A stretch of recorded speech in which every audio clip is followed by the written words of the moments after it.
Story time audio ബുക്സിലേക്ക് എല്ലാവർക്കും സ്വാഗതം. CV നിർമ്മലയുടെ സമയതീരം തുടരുന്നു. അധ്യായം 10. വിനയചന്ദ്രൻ്റെ സ്വരത്തിലെ ദേഷ്യവും അമർഷവും അക്ഷമയും എല്ലാം അനുപ്രിയയ്ക്ക് മനസ്സിലായി. പാവം അമ്മ, എന്തെങ്കിലും അറിയോ അമ്മയ്ക്ക്? ഇങ്ങോട്ട് പറഞ്ഞതെല്ലാം സമ്മതിച്ച് സത്യശീലൻ സാറിനെ അയച്ചു. എഗ്രിമെൻറ്റ് വല്ലത് സൈൻ ചെയ്ത് കൊടുത്തോന്നും കൂടി ചോദിക്ക്. കളിയാക്കല്ലേ, നിൻ്റെ അമ്മയ്ക്കൊരു സാമാന്യ ബുദ്ധിയില്ലേ? എനിക്കില്ല, പിന്നെ എൻ്റെ അമ്മയ്ക്ക്. നിൻ്റെ തലക്കിട്ടൊരു ഇടി വെച്ച് തരാൻ തോന്നുന്നുണ്ട് എനിക്ക്. നീയൊക്കെ എങ്ങനെ ജീവിച്ചു പോകുന്നടി, വലിയ പരിക്കില്ലാതെ ഈ ഭൂമിക്ക് മീതെ? അത് മാതിരി പറഞ്ഞ് അമ്മയെ വിശ്വസിപ്പിച്ചിട്ടല്ലേ? നിങ്ങളെപ്പോലുള്ള വലിയ ആളുകൾ വന്ന് ഓരോന്ന് പറയുമ്പോൾ ഞങ്ങൾ പാവങ്ങൾ അതങ്ങ് വിശ്വസിക്കും. ഞങ്ങളതൊക്കെ വലിയ വില വെച്ചാൽ കാണുന്നേ. ചുരുക്കി പറഞ്ഞ സത്യേട്ടൻ ഞായറാഴ്ച കാറുമായി അങ്ങ് വരും. അമ്മയും മോളും കൂടി അണിഞ്ഞൊരുങ്ങി അതിൽ കയറി അങ്ങ് പോയാൽ മതി, മന്ത്രിയുടെ വിശ്രമ കേന്ദ്രത്തിലോട്ട്. ഇങ്ങനൊന്നും പറയല്ലേ വാവേ, ഞങ്ങൾക്ക് അറിയാൻ പാടില്ലാഞ്ഞിട്ടല്ലേ? അനുപ്രിയ കെഞ്ചി. നീ എന്താ വിളിച്ചത് വാവേന്നോ? ഇന്ന് ഉച്ചയ്ക്ക് നീ ഇങ്ങനെ ഏതാണ്ട് വിളിച്ചല്ലോ. ഞാനെന്താ കൊച്ചു കുഞ്ഞാണോ? സോറി, ഇനി അങ്ങനെ വിളിക്കില്ല. എങ്ങനെ വിളിക്കില്ല? അങ്ങനെ. കുന്തം. വിനയൻ്റെ ചിരി അവൾ മറുവശത്തു നിന്ന് കേട്ടു. ചിരിക്കാതെ അനുപ്രിയ പരിഭവിച്ചു. പിന്നെ എന്ത് ചെയ്യണം? ഞാൻ എന്താ ചെയ്യേണ്ടതെന്ന് പറഞ്ഞതാ. സത്യേട്ടൻ്റെ അടുത്ത് എല്ലാം സമ്മതിച്ചില്ലേ? ഇനിയിപ്പോൾ എന്ത് ചെയ്യാൻ? ഞാനും അമ്മയും കൂടി ഞായറാഴ്ച പോണോ? ചെല്ലാമെന്ന് ഉറപ്പ് കൊടുത്തില്ലേ? പോണം. ഞാൻ പോവില്ല, എന്നെ കൊന്നാലും പോവില്ല. ശരി, പോകണ്ട. അപ്പോഴോ? പോകാതെ വീട്ടിലിരിക്കാം. പിന്നെ എന്ത് സംഭവിക്കുമെന്നാ ചോദിച്ചേ? ചുമ്മാ വീട്ടിലിരിക്കാം. കളിതമാശ വേണ്ടാട്ടോ, ഒന്ന് പറയുമോ? ഞാൻ കാര്യമായിട്ട് പറഞ്ഞതാ. പോകാതിരുന്നാൽ മന്ത്രിക്ക് ദേഷ്യം വരും, വല്യേട്ടന് ദേഷ്യം വരും, സത്യേട്ടന് ദേഷ്യം വരും, നിൻ്റെ ജോലി പോകും. അപ്പോൾ ചുമ്മാ വീട്ടിലിരിക്കാം. എൻ്റെ ജോലി പോകുമോ? പിന്നില്ലാതെ. അനുസരണക്കേടും വാക്കുവ്യത്യാസവും കാണിച്ച നിന്നെ പിന്നെ ഉറവക്കൽ ഇൻഡസ്ട്രീസിൻ്റെ പടി കയറ്റുമോ? ഉറപ്പായിട്ടും. എങ്ങനെ നോക്കിയാലും അൾട്ടിമേറ്റ് റിസൾട്ട് അത് തന്നെയാണ്. എന്നെ ഇതിൽ നിന്ന് രക്ഷപ്പെടുത്താൻ ഒരു വഴിയില്ലേ? നിലവിൽ ഞാനൊന്നും കാണുന്നില്ല. അമ്മ വാക്ക് കൊടുത്തില്ലായിരുന്നെങ്കിൽ നോക്കാമായിരുന്നു. ചേടാ, ഈ അമ്മയുടെ ഒരു കാര്യം. വലിയ ശമ്പളം എന്ന് കേട്ടപ്പോഴേ അമ്മ അങ്ങ് സമ്മതിച്ചു. നീ എന്ത് തീരുമാനിച്ചു? ഞാൻ പറഞ്ഞല്ലോ, കൊന്നാലും പോവില്ല എന്ന്. ജോലിയൊക്കെ നഷ്ടപ്പെടും. ജീവൻ നഷ്ടപ്പെട്ടാലും ശരി, പോവില്ല. ഷുവർ? ഷുവർ. സത്യേട്ടൻ കാറുമായി വരുമ്പോൾ എന്ത് പറയും? എനിക്ക് ആ ജോലി വേണ്ടാന്ന്. പ്രലോഭിപ്പിക്കും, ദേഷ്യപ്പെടുത്തും, ഭീഷണിപ്പെടുത്തും, ഉപദേശിക്കും, നിർബന്ധിക്കും. എന്തൊക്കെ ചെയ്താലും ഞാൻ പോവില്ലല്ലോ. ഓക്കെ, വെച്ചോട്ടെ. 1 മിനിറ്റ്. എന്താ? അതൊന്നുകൂടെ വിളിച്ചേ. അതെന്താന്ന് പറ. നീ എന്നെ വിളിച്ച ഒരു നിക്നെയിം ഉണ്ടല്ലോ, അത്. ഇല്ല, അതിഷ്ടപ്പെട്ടില്ലല്ലോ. എന്നാലും നീ എന്ന് വിളിച്ചേ. വേണ്ടല്ലോ, എന്നെ കളിയാക്കിയില്ലേ? ഒന്ന് വിളിക്കട മുന്നൂസേ, കേൾക്കാനുള്ള കൊതി കൊണ്ടല്ലേ. വാവേന്നോ? അത് തന്നെ, വിളിക്ക്. വിളിച്ചല്ലോ, വലിയ ഗമയെടുക്കല്ലേ. ഞാനൊരു വീക്ക് വെച്ച് തരും. വാവേ. അവൾ പതിയെ വിളിച്ചു. ചെറുന്നനെ ഒരു ചിരി മറുവശത്ത്. കൊള്ളാൻ കേട്ടോ, ഇതെന്താ ഇങ്ങനെ വിളിക്കാൻ തോന്നിയത്? ചുമ്മാ. അതൊന്നുമല്ല, എനിക്ക് സ്നേഹം കൂടിയിട്ട് പോരാ. ഒരു കുഞ്ഞിനെ പോലെ മടിയിലൊക്കെ എടുത്തു വെച്ച് കൊഞ്ചിക്കാനും ലാളിക്കാനും തോന്നിയിട്ട്. എന്നിട്ട് ഇതുവരെ അങ്ങനെ വിളിക്കാതിരുന്നതെന്താ? ഇന്നാണോ തോന്നിയത്? ഞാൻ എത്ര തവണ വിളിച്ചിട്ടുണ്ട്? എൻ്റെ മനസ്സിലാണെന്നേ ഉള്ളൂ. ശരി, വെച്ചോ. അവിടെ വെച്ചോ. ഓ, ഞാനതങ്ങ് മറന്നു. Bye bye. കോൾ കട്ടായി. പിന്നെയും അത് ചെവിയിൽ വെച്ച് ആ സ്നേഹാനുഭൂതിയിൽ മുഴുകി സ്വയം മറന്ന് അവൾ അല്പനേരം കൂടി ഇരുന്നു. എന്തെന്നില്ലാത്ത ഒരാശ്വാസം. ഒരു വലിയ പ്രതിസന്ധിക്ക് പരിഹാരം കണ്ടുപിടിച്ച പോലെ അവൾ ആ ഫോൺ എടുത്ത് ചുണ്ടോട് ചേർത്ത് ഒരു ഉമ്മ കൊടുത്തു. പക്ഷെ പ്രശ്നങ്ങൾക്ക് പരിഹാരമായിട്ടില്ല എന്ന് അവൾക്ക് തന്നെ ബോധ്യമുണ്ടായിരുന്നു. വിനയേന്ദ്രൻ സാറ് യാതൊരു രക്ഷാമാർഗവും പറഞ്ഞു തന്നിട്ടില്ല. ജോലി നഷ്ടപ്പെട്ട് വീട്ടിലിരിക്കേണ്ട അവസ്ഥ വരെ ഉണ്ടായേക്കുമെന്ന് മുന്നറിയിപ്പ് തരിക മാത്രമേ ചെയ്തിട്ടുള്ളൂ. സാരമില്ല, വിനയേന്ദ്രൻ സാറ് തന്ന ജോലിയാണ്. അത് നഷ്ടപ്പെട്ടാലും സങ്കടപ്പെടേണ്ട കാര്യമില്ല. വേറെ എവിടെയെങ്കിലും ജോലിക്ക് ശ്രമിക്കാം. രാത്രിയിൽ ഭക്ഷണത്തിനിരിക്കുമ്പോൾ വിലാസിനി വീണ്ടും ആ വിഷയം എടുത്തിട്ടു. പ്രതീക്ഷിച്ചതിന് വിപരീതമായി പൂർണിമ മന്ത്രിയുടെ ഓഫറിനെ അനുകൂലിച്ച് പറഞ്ഞത് അനുപ്രിയയെ അത്ഭുതപ്പെടുത്തി. മന്ത്രിയുടെ ഓഫർ തള്ളിക്കളയേണ്ട കാര്യമൊന്നുമില്ല. 50,000 രൂപയൊക്കെ ശമ്പളം ആര് തരും? മാത്രമല്ല, മന്ത്രിസഭയുടെ കാലാവധി തീരുന്നതിന് മുമ്പ് മന്ത്രി എവിടെയെങ്കിലും കൊള്ളാവുന്ന ഒരു പൊസിഷനിൽ കയറ്റി ഇരുത്തുകയും ചെയ്യും. അതുകൊണ്ട് ചേച്ചിക്ക് മാത്രമല്ല, എനിക്കും കൊച്ചുമോനുമൊക്കെ ഭാവിയിൽ പല ഗുണങ്ങളും ഉണ്ടായെന്ന് വരും. പൂർണിമ പറഞ്ഞു. മാനം കളഞ്ഞിട്ട് വേണോടി ജോലിയും പൈസയും? അനുപ്രിയ ചൊടിച്ചു. മാനം കളയാൻ ആര് പറഞ്ഞു? ആരും പറഞ്ഞില്ലല്ലോ. ചേച്ചിയുടെ മനസ്സിലെ പേടിയല്ലേ അത്? എപ്പോഴും ഇതുപോലത്തെ ഭാഗ്യം ഉണ്ടായെന്ന് വരില്ല. പൂർണിമ പിറുപിറുത്തു. ഇവളെന്ത് വർത്തമാനം അമ്മേ പറയുന്നേ? ഞാനങ്ങ് നശിച്ചു പോയിക്കോട്ടെ എന്നാണോ? അനുപ്രിയ ആവലാതിപ്പെട്ടു. ചേടാ, നശിക്കാൻ ആര് പറഞ്ഞു?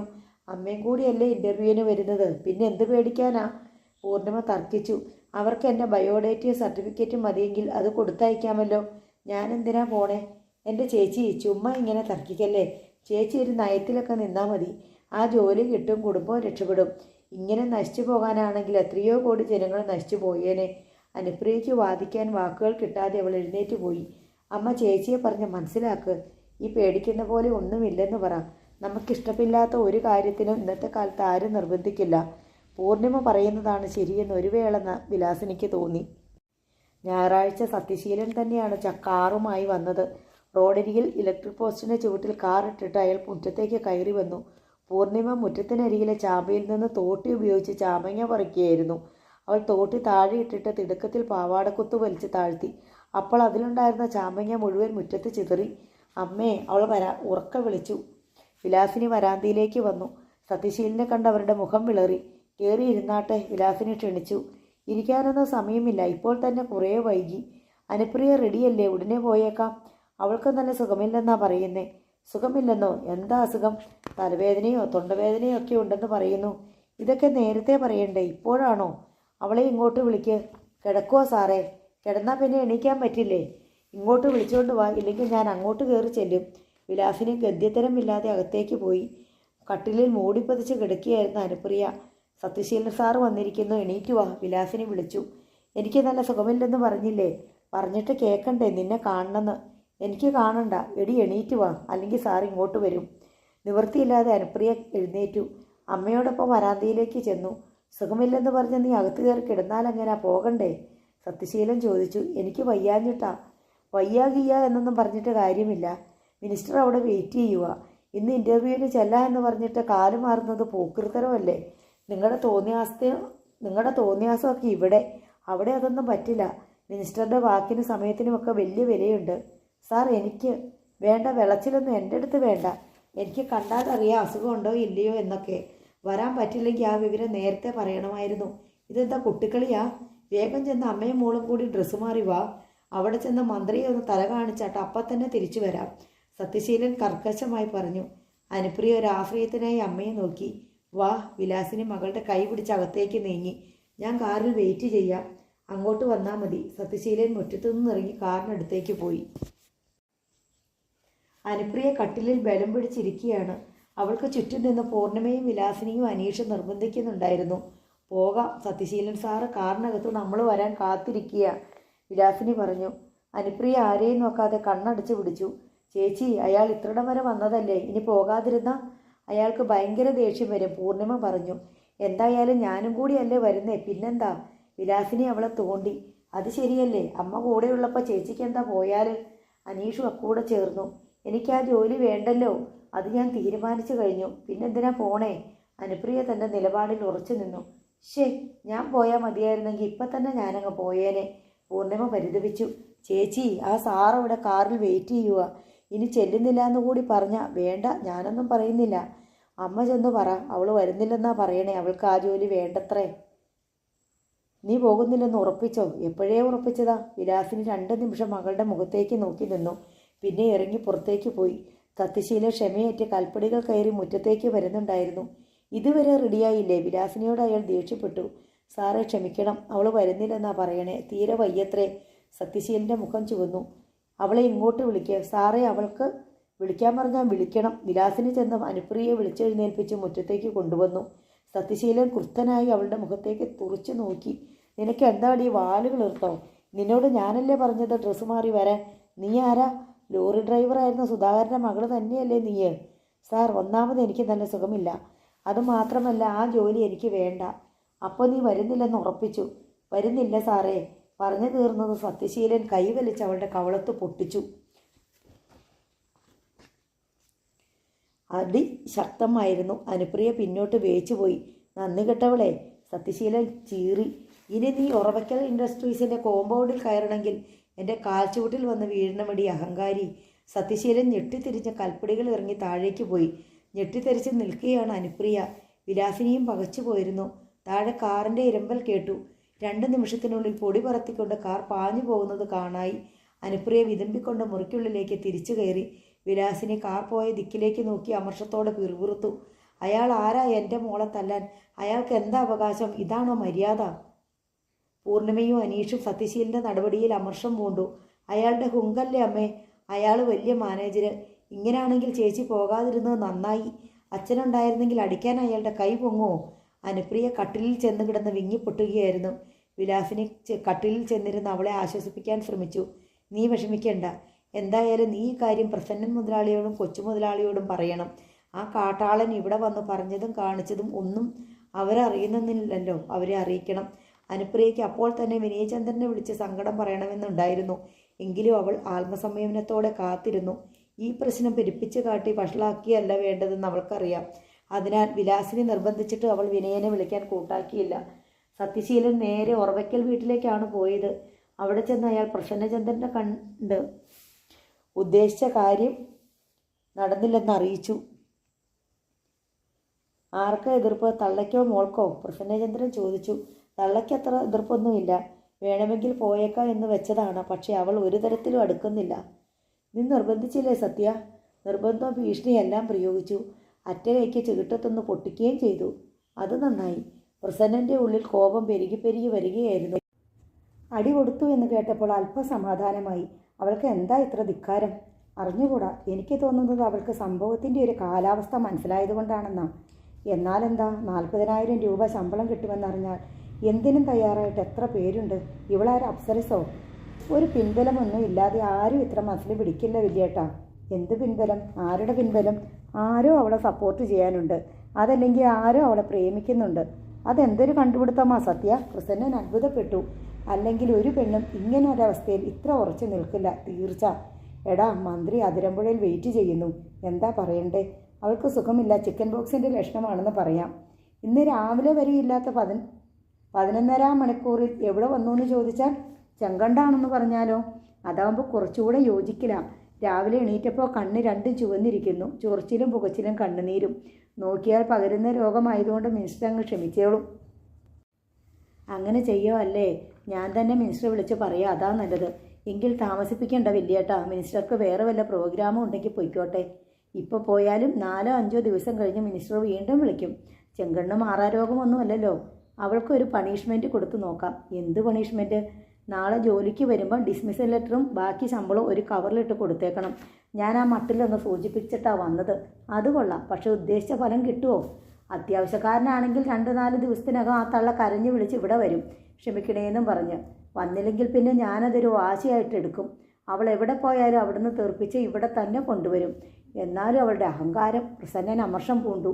ഈ സമയം വിനയൻ ടെറസിൽ വൃക്ഷശിഖരം ചാഞ്ഞ തണലിൽ കസേരയിട്ട് ബാലനെ കാത്തിരിക്കുകയായിരുന്നു. അനുപ്രിയെ കൂട്ടിക്കൊണ്ട് അതിരമ്പുഴയ്ക്ക് പോകാൻ പുറപ്പെട്ട സത്യശീലൻ്റെ കാർ 3/4 മണിക്കൂറിനുള്ളിൽ തിരിച്ചെത്തിയപ്പോൾ തന്നെ അവന് ഉത്തരം കിട്ടിക്കഴിഞ്ഞിരുന്നു. അല്പം കഴിഞ്ഞപ്പോൾ ബാലൻ ബൈക്കിൽ വന്നെത്തി. ബൈക്ക് താഴെ നിർത്തിയിട്ട് അവൻ പുറത്തെ സ്റ്റെയർകേസ് വഴി മുകളിലെത്തി. എന്തായി? വിനയൻ ആരാഞ്ഞു. സത്യേട്ടൻ അവിടെ പോയിട്ട് ഒന്നും നടന്നില്ല, ഉറി പോലെ തിരിച്ചു പോന്നു. ബാലൻ പറഞ്ഞു. അതെനിക്ക് മനസ്സിലായി. സത്യേട്ടൻ്റെ കാർ ഇവിടെ കിടപ്പുണ്ട്. പക്ഷേ ഇനി കൊച്ചു സാറിൻ്റെ പെണ്ണിന് ഉറവയ്ക്കൽ കമ്പനിയിൽ ജോലി ചെയ്യാൻ ബുദ്ധിമുട്ടായിരിക്കും. അവളെ പിരിച്ചുവിടുവോ? സത്യേട്ടനെ പിണക്കിയിട്ട് ആർക്കെങ്കിലും ഉറവയ്ക്കൽ ഇൻഡസ്ട്രീസിൽ ജോലിക്ക് നിൽക്കാൻ പറ്റുമോ കൊച്ചു സാറേ? ഞാനാ അവൾക്ക് ജോലി കൊടുത്തത്, സത്യേട്ടനല്ല. നാളെ അറിയാം വിവരം. കൊച്ചു സാറ് നേരിട്ട് ഇടപെട്ടാൽ എല്ലാം പൊളിയും. ഒന്ന് തെളിച്ചു പറയടാ. ആരാ പുറകിൽ നിൽക്കുന്നതെന്ന് സത്യേട്ടനും വലിയേട്ടനും മനസ്സിലാകുമല്ലോ. മനസ്സിലായാൽ എൻ്റെ കൊച്ചു സാറേ, അവരെന്ത് ചെയ്യുമെന്ന് നമുക്ക് ഊഹിക്കാൻ പോലും പറ്റില്ല. ചിലപ്പോൾ അപകടമായിരിക്കും, അല്ലെങ്കിൽ തീപിടുത്തമായിരിക്കും, അതുമല്ലെങ്കിൽ ആത്മഹത്യയായിരിക്കും. വലിയേട്ടൻ അത്രയ്ക്ക് ദുഷ്ടനാണോ? ഒന്ന് നിശ്ചയിച്ചാൽ അത് നടത്തും. വലിയേട്ടൻ അത് ദുഷ്ടത്തരമൊന്നുമല്ല, പുണ്യപ്രവൃത്തിയാണ്. നീ പൊയ്ക്കോ. എന്ത് നിലപാട് സ്വീകരിക്കണമെന്ന് ഞാനൊന്ന് ആലോചിക്കട്ടെ. ചുമ്മാ എടുത്തു ചാടി ഒന്നും ചെയ്തേക്കല്ലേ കൊച്ചു സാറേ. വിനയൻ വെറുതെ തലയാട്ടി. അവൻ്റെ സമാധാനം ചോർന്നുപോയി. ഇതെന്തൊരു വിചിത്രമായ പ്രതിസന്ധിയാണെന്നോർത്ത് അവൻ ആശ്ചര്യപ്പെട്ടു. ഒരു പ്രശ്നവുമില്ലാതെ മുന്നോട്ട് പോയിക്കൊണ്ടിരുന്ന മധുര പ്രണയം ഒരു ഷോറൂമിൻ്റെ ഉദ്ഘാടനം കൊണ്ട് കാര്യങ്ങൾ മാറി മറിഞ്ഞു. ഓർക്കാപ്പുറത്തൊരു വഴിത്തിരിവുണ്ടാകുന്നു. ആ മന്ത്രിയെ സംബന്ധിച്ചിടത്തോളം ഇത് അയാളുടെ ജീവിതത്തിലെ അതിസാധാരണമായ ഒരു സംഭവം മാത്രമായിരിക്കും.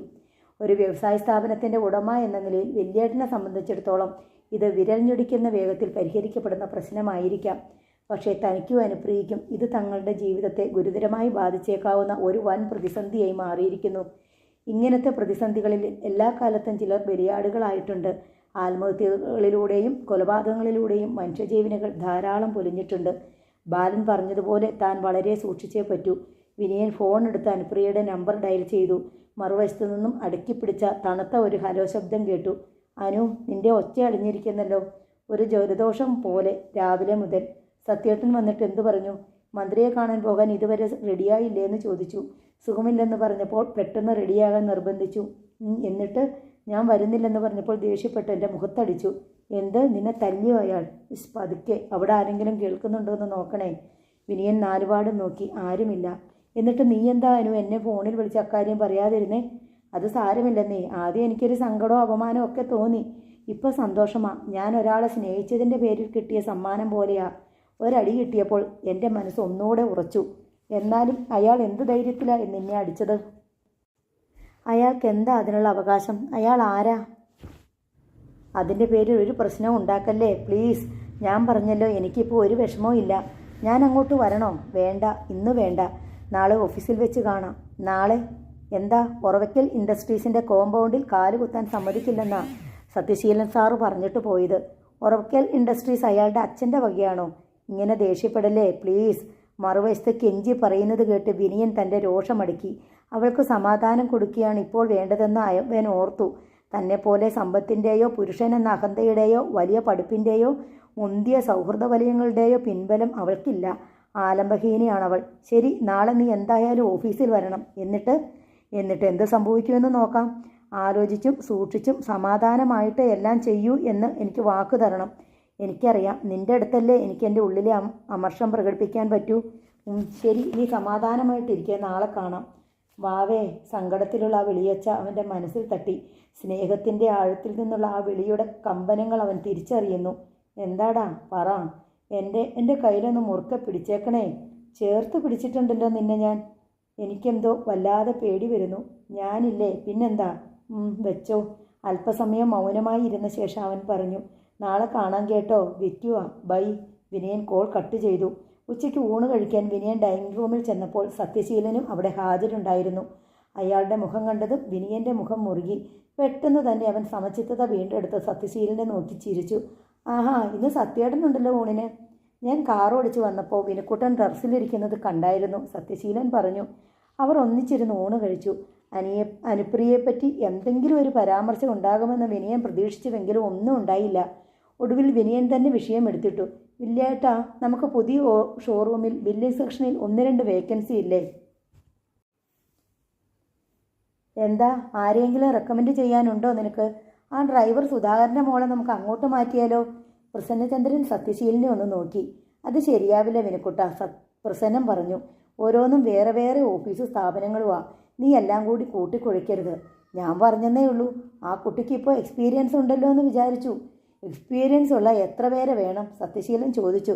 ചുമ്മാ വിരൽ ഞൊടിച്ചാൽ മതി. ഈയാമ്പാറ്റ പോലെ വരും. 5000-6000 ശമ്പളം കൊടുത്താൽ പിടിച്ചു പറിച്ചുകൊണ്ട് പോകും വിനുക്കുട്ട. അതിൽ തനിക്കെതിരെ ഒരു മുനയുണ്ടെന്ന് വിനയന് മനസ്സിലായി. അനുപ്രിയയ്ക്ക് 12,000 രൂപ ശമ്പളം നിശ്ചയിച്ചത് ഞാനാണ്. അത് സത്യശീലനെ ഒട്ടും രസിച്ചിട്ടില്ല. തുടർന്ന് അതേപ്പറ്റി യാതൊരു സംഭാഷണവും ഉണ്ടായില്ല. അനുപ്രിയ പതിവ് പോലെ രാവിലെ 9 മണിയോടെ ഓഫീസിലെത്തി. അരവിന്ദാക്ഷൻ വന്നു ചേർന്നിട്ടുണ്ടായിരുന്നു. അവൾ അയാളുടെ നേർക്ക് ഓഫീസ് റൂമിൻ്റെ താക്കോലിന് വേണ്ടി കൈ നീട്ടി. താക്കോൽ തന്നിട്ടില്ല. അരവിന്ദാക്ഷൻ പറഞ്ഞു. താക്കോൽ ആര് കൊണ്ടുപോയി? ഇവിടെ കാണുമല്ലോ. ജയരാജൻ സാറ് രാവിലെ വന്ന് അത് എടുത്തോണ്ട് പോയി. എങ്ങോട്ട് പോയി? കമ്പനിയിലോട്ടാണെന്ന് തോന്നുന്നു. അനുപ്രിയയ്ക്ക് കാര്യം മനസ്സിലായി. എന്നോട് പറയാൻ എന്തെങ്കിലും പറഞ്ഞ് ഏൽപ്പിച്ചിട്ടുണ്ടോ? ഒന്നും പറഞ്ഞിട്ടില്ല. ജയരാജൻ സാർ ഇങ്ങോട്ട് വരില്ലേ? വരുമെന്നാണ് പറഞ്ഞത്. ഞാനിവിടെ വെയിറ്റ് ചെയ്യാം അല്ലേ? ആ, ഇഷ്ടം പോലെ ചെയ്തു. അനുപ്രിയ ആശങ്കയോടെ അവിടെ കാത്തിരുന്നു.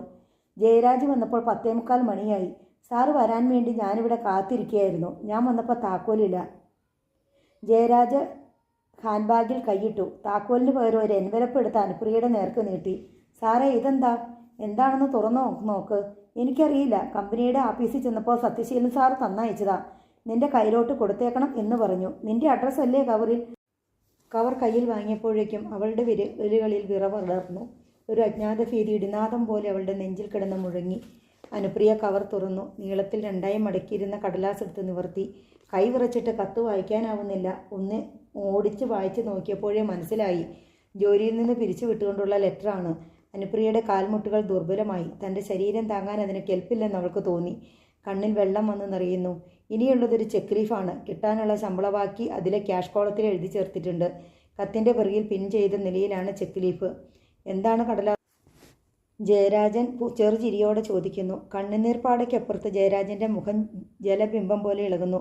ഒന്നുമില്ല സാർ. അത്രയും പറഞ്ഞ് അനുപ്രിയ കവറും കത്തും കയ്യിൽ പിടിച്ചുകൊണ്ട് തന്നെ ഓഫീസിൽ നിന്നിറങ്ങി. റോഡിൽ എത്തുന്നതിനിടയിൽ കത്തും കവറും ഹാൻഡ് ബാഗിനുള്ളിൽ തിരുകി. പിന്നെ തുവാലയെടുത്ത് കണ്ണുകൾ ഒപ്പി. റോഡിൽ മനുഷ്യരും വാഹനങ്ങളും.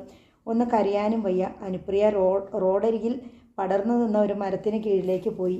ചവറ് കൂട്ടിയിട്ടിരിക്കുന്ന സ്ഥലമാണ്. അവൾ അങ്ങോട്ട് തിരിഞ്ഞ് 4-5 തവണ ഏങ്ങലടിച്ചു. തുവാല കൊണ്ട് കണ്ണുകൾ പൊത്തിപ്പിടിച്ചു. ജയചന്ദ്രൻ തൻ്റെ ചങ്ങാതിയായ ജെയ്സനെ ഫോണിൽ വിളിച്ച് സംസാരിച്ചു കൊണ്ടിരിക്കുന്നതിനിടയിലാണ് അനുപ്രിയയുടെ കോൾ വന്നത്. ഡാ ജെയ്സൺ, ഒന്ന് ഹോൾഡ് ചെയ്യടാ, എനിക്കൊരു അർജൻറ്റ് കോൾ. ഓക്കേടാ എന്ന് മറുപടി വന്നു. വിനയചന്ദ്രൻ അനുപ്രിയയുടെ കോൾ അറ്റൻഡ് ചെയ്തു. അനു, നീ എവിടെയാ? പെരുവഴിയിൽ. ശരിയാണ്. വാഹനങ്ങളുടെ ഇരമ്പലും ഫോൺ ശബ്ദങ്ങളും കേൾക്കാം. ഓഫീസിൽ പോയില്ലേ? ടെർമിനേഷൻ ലെറ്റർ കൈപ്പറ്റി. ബാക്കി ശമ്പളവും. ആര് ടെർമിനേറ്റ് ചെയ്തു? സത്യശീലൻ സാറാ സൈൻ ചെയ്തിരിക്കുന്നേ. അപ്പോഴേക്കും ഒരു തേങ്ങിക്കരച്ചിൽ. നീ ചുമ്മാ ടെൻഷൻ അടിക്കരുത്, പറഞ്ഞേക്കാം. വിനയൻ അവളോട് ദേഷ്യപ്പെട്ടു. ഞാൻ നിന്റെ കൂടെയുണ്ടെന്ന് പറഞ്ഞില്ലേ, പിന്നെന്താ? മറുപടിയില്ല. നീ ഇപ്പോൾ എവിടെ നിൽക്കുന്നു? ഓഫീസിൽ നിന്ന് തിരിച്ചു വരികയാ. ബസ്സിലാണോ? അല്ല, നടന്ന്. ബസ്സിൽ കയറാൻ ധൈര്യം വന്നില്ല. റോഡെ മൂങ്ങിക്കൊണ്ട് നടന്ന ആരും കാണില്ലെന്നാണോ നിന്റെ വിചാരം? ഞാനങ്ങനെ കരഞ്ഞൊന്നുമില്ല. മനസ്സിലായി. നിന്റെ സ്വരം കേട്ടാൽ അറിയാം. ഞാൻ വീട്ടിലേക്ക് പോയിക്കോട്ടെ? ആ, പതിയെ നടന്നു. ഞാനങ്ങോട്ട് വരുന്നുണ്ട്, വെച്ചോ. വീന എന്നെ ആ കോൾ കട്ട് ചെയ്ത് ജെയ്സന്റെ ലൈനിലേക്ക് വന്നു. ഡാ, അവളെ പിരിച്ചു വിട്ടടാ, അവൾ പറഞ്ഞു. ഞങ്ങൾ എന്താ ചെയ്യേണ്ടതെന്ന് നീ പറഞ്ഞാൽ മതി. ഇനിയിപ്പോൾ ദാക്ഷിണ്യമൊന്നും വേണ്ട. നിങ്ങളൊരു 5 പേര് ബാറ്റ് സ്റ്റമ്പുകളും ഒക്കെ ആയിട്ട് ഒരു കാറിൽ വരിക. സമയവും സ്ഥലവും ഞാൻ പിന്നീട് പറയാം. കാറ് ക്രോസ് ചെയ്ത് തടയുക. അവനെ വെളിയിലോട്ട് വലിച്ചിട്ട് ശരിക്കും പെരുമാറുക. ഒന്നും ഒടിക്കരുത്, ചതക്കുകയേ ചെയ്യാവൂ. ഒരു തുള്ളി രക്തം പോലും പൊടിയരുത്. തനിയെ ഡ്രൈവ് ചെയ്തു പോകാനുള്ള ശേഷി ബാക്കി വെച്ചേക്കണം. ഒരു ചെറിയ മരുന്ന്, അത്രയും മതി. ഒരുത്തൻ മാത്രം അങ്ങനെ അങ്ങ് മിടുക്കനാകരുതല്ലോടാ. ശരി, ഏറ്റടാ, നീ വെച്ചോ. ടൈം ഒന്ന് വിളിച്ച് പറഞ്ഞേക്കണേ. ഞാൻ ആദ്യം പോയി അവളെ ഒന്ന് കാണട്ടെ, എന്നിട്ട് വിളിക്കാം. വിനയചന്ദ്രൻ കോൾ കട്ട് ചെയ്തു. ഡ്രസ്സ് മാറി വീട്ടിൽ നിന്നിറങ്ങി. കാർ ഡ്രൈവ് ചെയ്ത് ഗേറ്റ് കടന്നുപോയി. അനുപ്രിയ ഓഫീസിൽ നിന്ന് ഇറങ്ങിയ ഉടനെ ജയരാജൻ ഒരു ഫോൺ കോൾ വന്നു. സത്യശീലനാണ് വിളിച്ചത്. അനുപ്രിയയ്ക്ക് ഡിസ്മിസൽ ഓർഡർ ടൈപ്പ് ചെയ്ത ലെറ്റർ കൊടുത്തോ? സത്യശീലൻ ആരാഞ്ഞു. കൊടുത്തു. എന്തായിരുന്നു റിയാക്ഷൻ? ഷോക്ക്ഡ് ആയി എന്ന് തോന്നി. അപ്പോൾ തന്നെ പോയി. ഒന്നും പറഞ്ഞില്ലേ? ഇല്ല. എങ്ങോട്ടാ പോയത്? ബസ് സ്റ്റോപ്പിലേക്കാണെന്ന് തോന്നുന്നു. സുമേഷ് അവിടെ ഇല്ലേ? ഇല്ല സാർ, പമ്പില. അവനെ വിളിച്ചു പറ ബൈക്ക് എടുത്ത് അവളുടെ പിന്നാലെ ചെല്ലാൻ. പറയാം സാർ. വേറെ എന്തെങ്കിലും പറയണോ? വേണ്ട. അവൾ എങ്ങോട്ട് പോകുന്നു, ഏത് ബസ്സിൽ കയറുന്നു, എവിടെ ഇറങ്ങുന്നു, ഇതൊക്കെ വാച്ച് ചെയ്ത് വെച്ചാൽ മതിയെന്ന് പറ. ശരി സാർ. ഫോൺ വെച്ചിട്ട് അപ്പോൾ തന്നെ ഫോണിൽ വിളിച്ച കാര്യം പറഞ്ഞു. 10 മിനിറ്റിനുള്ളിൽ സുമേഷിൻ്റെ ഫോൺ കോൾ ജയരാജന് കിട്ടി. അനുപ്രിയ നടന്നു പോയിക്കൊണ്ടിരിക്കുക. അപ്പോൾ പോസ്റ്റ് ഓഫീസ് ജംഗ്ഷനിലെത്തി. സുമേഷ് അറിയിച്ചു. മതിയടാ, നീ പുറകെ നിന്നു, ജയരാജൻ നിർദ്ദേശിച്ചു. അനുപ്രിയ പോസ്റ്റ് ഓഫീസ് ജംഗ്ഷനും കടന്ന് കുറേ കൂടി മുമ്പോട്ട് പോയി. എതിർദിശയിൽ നിന്നാണ് വിനയചന്ദ്രൻ സാറിൻ്റെ കാർ വരാൻ സാധ്യത എന്നറിയാമായിരുന്നതുകൊണ്ട് അവൾ റോഡിൻ്റെ വലതുവശം ചേർന്നാണ് നടന്നത്. ഓട്ടോമൊബൈൽ വർക്ക്ഷോപ്പും ലഞ്ച് ഹൗസും കഴിഞ്ഞ് പൂട്ടിക്കിടന്ന ഒരു നിര പീടികളുടെ മുന്നിലൂടെ പോകുമ്പോൾ എതിർവശത്തു നിന്ന് വിനയചന്ദ്രൻ്റെ പജീറോ വരുന്നത് കാണായി. റോഡിൻ്റെ ഇരുവശത്തും നോക്കിയിട്ട് അവൾ തയ്യാറായി നിന്നു. വിനയചന്ദ്രൻ കാർ അവൾക്കരികിൽ നിർത്തി. കയറാൻ ആംഗ്യം കാണിച്ചു. പിന്നിര സീറ്റിൻ്റെ ഡോർ തുറന്ന് അവൾ അകത്ത് കയറി. ഡോർ അടച്ചു. വിനയചന്ദ്രൻ കാർ മുമ്പോട്ട് ഓടിച്ചു പോയി. കരച്ചിലും പിഴിച്ചിലും ഒക്കെ കഴിഞ്ഞോ? കാറിനുള്ളിലെ റിയർവ്യൂ മിററിലൂടെ നോക്കിക്കൊണ്ട് വിനയേന്ദ്രൻ ചോദിച്ചു. ഇല്ല, അവൾ പരിഭവസ്വരത്തിൽ പറഞ്ഞു.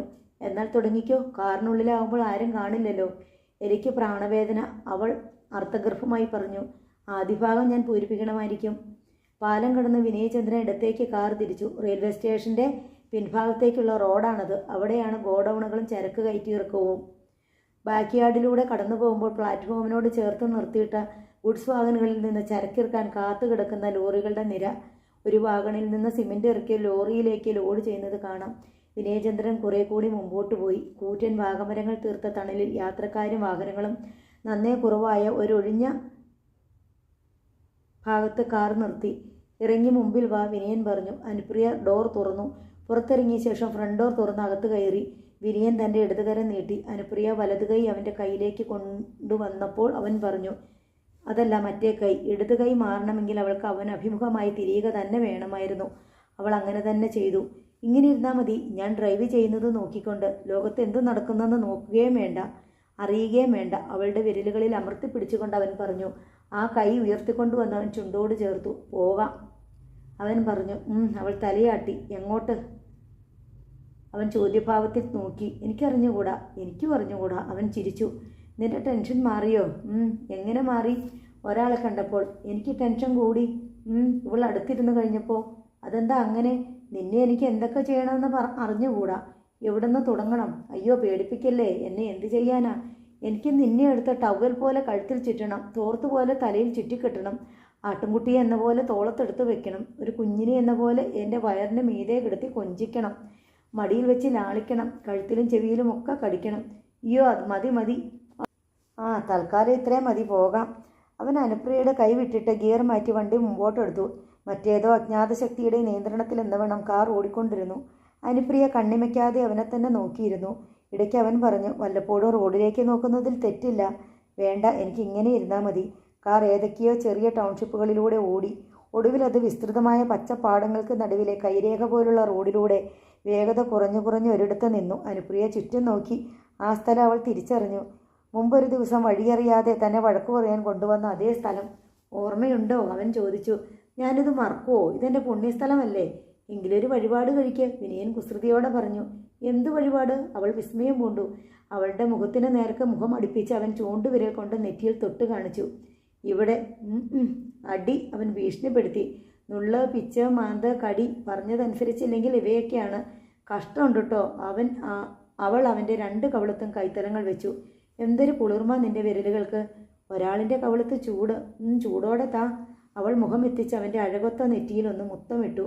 ആകാശത്ത് വിദൂരതയിൽ കാണപ്പെടുന്ന നിശബ്ദങ്ങളായ മിന്നൽ പിണരുകൾ പോലെ ഉടലിൽ അങ്ങിങ്ങ് വൈദ്യുതിയുടെ ചില ചെറിയ ഷോർട്ട് സർക്യൂട്ടുകൾ വിനയൻ കണ്ണിൽ തൊട്ട് കാണിച്ചു. അവിടെ അവൾ ചുണ്ടമർത്തിയപ്പോൾ കൺപീലികൾ ഉരുമ്മി അവൻ അവളെ ഇക്കിളിയിട്ടു. മതി, ഇനി ഈ കണ്ണിൽ മതിയിട്ടോ. പോരാ. അവൾ അതും അനുസരിച്ചു. ഇനി ഇവിടെ. അവൻ മൂക്കിൻ്റെ തുമ്പ് തൊട്ട് കാണിച്ചു. എനിക്ക് വയ്യ.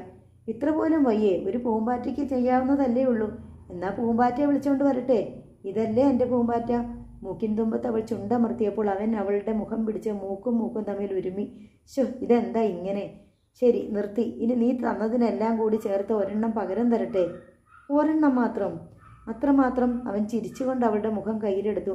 നെറുകയിൽ നിന്ന് ചൂണ്ടുവിരൽ ഓടിച്ച നെറ്റിയിലൂടെ ഉരുകത്തിൻ്റെ മൂക്കിൻ്റെ പാലത്തിലൂടെ കവിളത്തുകൂടി കൊണ്ടുവന്ന് താടിത്തുമ്പിൽ നിർത്തി. അവൻ്റെ മുഖം താണു വരുന്നത് കണ്ടവൾ മിഴികൾ പാതി അടച്ചു. ഇനി അവൻ എന്താണ് ചെയ്യാൻ പോകുന്നതെന്ന് കൺപീലിക്കിടയിലൂടെ നോക്കി. മൂക്കിൻ തുമ്പത്ത് ചൂടുള്ള നിശ്വാസം. അതരത്തോടമർന്നതും അവളുടെ വയറിനുള്ളിലൂടെ തീ പാഞ്ഞ് നെഞ്ചിനുള്ളിൽ വന്ന് കയറി അണഞ്ഞു. പിടഞ്ഞ് കണ്ണു തുറന്നവൾ നിവർന്നിരുന്നു. അവൾക്ക് ദേഷ്യം വന്നുവോ എന്ന് അവൻ ശങ്കിച്ചു. രക്തം ഇരമ്പി കയറി ചെവിയും കവിൾത്തടങ്ങളും ചുവന്നിരുന്നു. അവൾ റോഡിലേക്ക് തന്നെ നോക്കിക്കൊണ്ടിരുന്നു. അവൻ നേരിയ കുറ്റബോധത്തോടെ അവളെയും. സോറി, അവൻ പതിയെ മന്ത്രിച്ചു. അവൾ പെട്ടെന്ന് മുഖം തിരിച്ച് അവനെ നോക്കി നിഷേധാർത്ഥത്തിൽ മെല്ലെ തലയാട്ടി. പിന്നെ അവൻ്റെ കൈത്തല മുറുകെ പിടിച്ച് അവളുടെ കവിളത്തേക്ക് ചേർത്തു. അതിലൊന്ന് ഉമ്മ വയ്ക്കുകയും ചെയ്തു. ഒന്നും മിണ്ടാതെ 2 പേരും മിനിറ്റുകളോളം ഇരുന്നു. അനുപ്രിയയുടെ മനസ്സിലൂടെ ഇപ്പോൾ എന്തൊക്കെയോ ചിന്തകൾ കടന്നു പോകുന്നതെന്നറിയാൻ അവൻ അതിയായ ആഗ്രഹം തോന്നി. എന്താ ആലോചിക്കുന്നേ? ഒന്നുമില്ല. പിന്നെന്താ? എനിക്ക് ഇങ്ങനെ ഇരുന്ന് മരിച്ചു പോയാൽ മതിയെന്ന് തോന്നുക. തിരിച്ചു പോകണ്ട, എങ്ങോട്ടും പോകണ്ട. അവൾ കാതരയായി അവനെ നോക്കി. ഉൾക്കടമായ പ്രേമത്തിൻ്റെ എല്ലാ വേവലാതികളും സങ്കടങ്ങളും അവളുടെ കണ്ണുകളിലുണ്ടായിരുന്നു. മരിക്കാനല്ല, ജീവിക്കാനുള്ള വഴിയാണ് ഞാൻ ആലോചിക്കുന്നത്, വിനയൻ പറഞ്ഞു. എവിടെ നിൻ്റെ ഡിസ്മസൽ ഓർഡർ കാണട്ടെ? അനുപ്രിയ ഹാൻഡ് ബാഗ് തുറന്ന് പൊട്ടിച്ച എൻവലപ്പ് എടുത്ത് വിനയന് കൊടുത്തു. വിനയൻ അത് തുറന്നു നോക്കി, ചെക്ക് നോക്കി. അത് തിരിച്ച് അവൾക്ക് തന്നെ കൊടുത്തു. ജോലി പോയാൽ പോട്ടെ, നീ അത് ഗൗനിക്കണ്ട. ഞാനല്ലേ ജോലി തന്നത്. ഞാനത് തിരിച്ചെടുത്തു എന്ന് കരുതിയാൽ മതി. എനിക്കതിലൊന്നും ഒരു സങ്കടവും ഇല്ല. ഡ്രൈവർ സുധാകരൻ്റെ മകളെ അങ്ങനെ കണക്കാക്കിയല്ലോ എന്ന് ഓർത്തിട്ടാണ്. അതിന് പകരമല്ലേ ഞാൻ അവിടെ നിന്നെ പിരിച്ചു വിട്ടപ്പോൾ ഇവിടെ ഞാൻ നിനക്ക് കൺഫർമേഷൻ തന്നിരിക്കുക. പിന്നെ മാനേജർ സത്യശീലൻ അടിച്ച അടി അതയാൾക്ക് തിരിച്ചു കിട്ടും. അനുപ്രിയ ഞെട്ടലോടെ മുഖം തിരിച്ചു. എന്താ ഈ പറയുന്നേ? അയാൾക്ക് കൊടുക്കാനുള്ളത് ഞാൻ ഏർപ്പാടാക്കിയിട്ടുണ്ട്. ഒന്നും വേണ്ട, പ്ലീസ്, അത് വിട്ടുകളഞ്ഞേക്ക്. ഞാൻ സമ്മതിക്കില്ല കേട്ടോ. അനുപ്രിയ കെഞ്ചി. ഞാനല്ലേടി നിന്നെ ജോലിക്കെടുത്തത്. ശമ്പളം തരുന്നത് കമ്പനിയിൽ നിന്നായിരിക്കും. അയാൾ കമ്പനിയുടെ മാനേജരായിരിക്കും. എന്നാലും അയാൾ നിന്നെ അടിച്ചപ്പോൾ എൻ്റെ ചെകിടത്ത് ആടി കൊണ്ടത്. വേണ്ട വാവേ, വേണ്ടാട്ടോ പ്ലീസ്. ഞാനൊരു ആക്രമണകാരിയല്ല, ഒരു വഴക്കിനും പോകാറില്ല. പക്ഷേ ഇത് ഞാൻ എത്ര ആലോചിച്ചിട്ട് ഒരേ ഉത്തരം തന്നെയാണ്. ഞാനത് പറയരുതായിരുന്നു അല്ലേ? പിന്നെ നിനക്ക് എവിടെ എന്നോട് ആത്മാർത്ഥത? അത് വിട്, നമുക്കിനി അത് സംസാരിക്കണ്ട. നിനക്ക് പാസ്പോർട്ട് ഉണ്ടോ? ഇല്ല. ഒരു പാസ്പോർട്ട് എടുത്തു വെച്ചോ. എന്തിനാ? ഒരു പാസ്പോർട്ട് കയ്യിലിരുന്നോട്ടെ. അത് കയ്യിലുണ്ടെന്ന് വെച്ച് നീ രാജ്യം വിട്ടു പോകണമെന്ന് ആരും നിർബന്ധിക്കില്ല. ഞാനതിൻ്റെ ഫോം വാങ്ങി വെച്ച് ഫില്ലപ്പ് ചെയ്ത് തരാം. നീ സൈൻ ചെയ്ത് തന്നാൽ മതി. അവൾ സമ്മതിച്ചു മൂളി. വാ, കുറച്ച് നടക്കാം. വിനിയൻ ഡോർ തുറന്നിറങ്ങി. മറുവശത്തു നിന്ന് അനുപ്രിയയും. ആകാശം കാർമേഘാവൃതമായിരുന്നു. അതിനാൽ വെയിൽ തീരെ ഉണ്ടായിരുന്നില്ല. ഉച്ചസമയമായതിനാൽ റോഡും പ്രായേണ വിജനമായിരുന്നു. നടക്കാൻ തുടങ്ങിയപ്പോൾ അവൻ അവളുടെ കൈ പിടിച്ചു. വിരലുകൾ തമ്മിൽ കോർത്തു. പാടം കടും പച്ചയണിഞ്ഞ് കാണപ്പെട്ടു. നോക്കെത്താ ദൂരത്തോളം അവ വ്യാപിച്ചു കിടന്നു. ഇരുണ്ട പച്ചത്തുരുത്തുകളിൽ നിന്ന് വെള്ളക്കൊക്കുകൾ പറന്നു പൊങ്ങുകയും താഴുകയും ചെയ്തു. നോവൽ തുടരും.